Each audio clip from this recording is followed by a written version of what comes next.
एक बार मैं उनके साथ अहमदाबाद से राजकोट जाता था, तो 8:30 हो गए। हमारे कार्यकर्ता का ढाबा है, वहाँ पर गाड़ी रोका और जाकर खाने बैठे। फिर रात को मैंने सोचा कि इन्होंने तो खाया ही नहीं, तो गाड़ी किसके लिए खड़ा रहा? गाड़ी साथी कार्यकर्ता के लिए खड़ा। There was a call from PM saying, "What have you done? Why take care of yourself?" But he said that and kept the phone down. But he had sent his personal doctor, to take care of him. And said, "No, you will be sure, do all the necessary tests and check her out and see if she's all right." किस देश का प्रधानमंत्री आपकी चिंता करेगा कि आपका गला ठीक करना है? 2 नुस्खे नहीं चले तो तीसरा नुस्खा बताएगा और अगले दिन आपको टीचर भी भेजेगा। सोचिए, देश का एक प्रधानमंत्री दिन में 2-2 बार आपको फोन करता, एक परिवार के सदस्य की तरह। जिस तरीके से उन्होंने तब मेरे परिवार का ध्यान रखा जब मेरे पिता अस्पताल में थे। एक बार जब मैं उनसे मिलने गई तब उन्होंने मुझे पूछा कि मेरी माताजी कैसी हैं। तब मैंने कहा बिल्कुल ठीक। बोला नहीं, उनका शुगर कैसा है? तो क्योंकि उनको डायबिटीज़ है, तो उनको कैसे याद रहा? मुझे लगा अरे भाई इतने लोगों से मिलते हैं, कैसे उनको याद रहा कि मेरी माताजी की तबीयत थोड़ी ऐसी रहती, तो फिर भी उनको याद रहा। तो ये बहुत बड़ी बात है। उनका आपका संवाद कैसे होता है?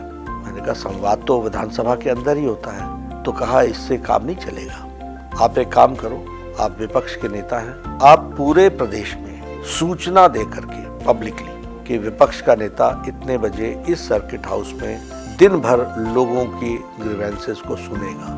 लोकसभा के हाउस के अंदर कैसा आचरण करना, तो उसके एटिकेट और मैनर की एक किताब है। तो उसमें लिखा हुआ है कि कोई सदस्य बोल रहा है तो उसको क्रॉस करके नहीं जाना। तो वो जो पहली लाइन में एक सदस्य खड़ा था वो बोल रहा था, उसका भाषण पूरा नहीं हुआ था।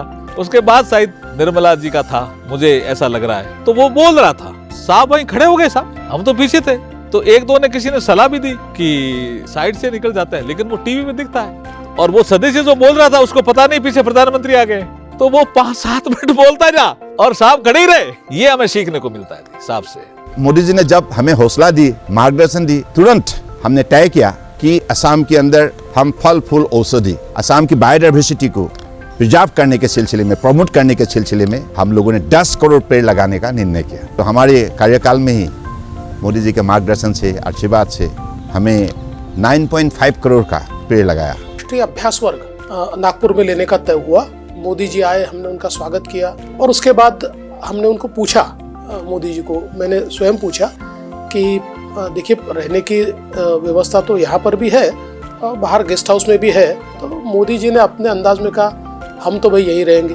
और बिल्कुल एक छोटा सा कमरा जो था, क्योंकि वो तो संघ की व्यवस्था सारी थी वहाँ पर, तो उस कमरे में वो 2 दिन तक 3 दिन तक वहीं रुके हुए थे। मोदी जी ने वो अच्छी बात कही कि कनेक्टिविटी और हाईवे ये केवल रोड नहीं है, ये लोगों को जोड़ने का माध्यम है, लोगों को गति देने का माध्यम है, लोगों को कनेक्टिविटी समृद्धि का मार्ग बनती है। मोदी जी ने रोड कनेक्टिविटी में देश का डेवलपमेंट देखा और आज मैं देख रहा हूँ उस वक्त डेली 9 किलोमीटर नेशनल हाईवे बनता था, 30 किलोमीटर से अधिक गति से नेशनल हाईवे बन रहा है।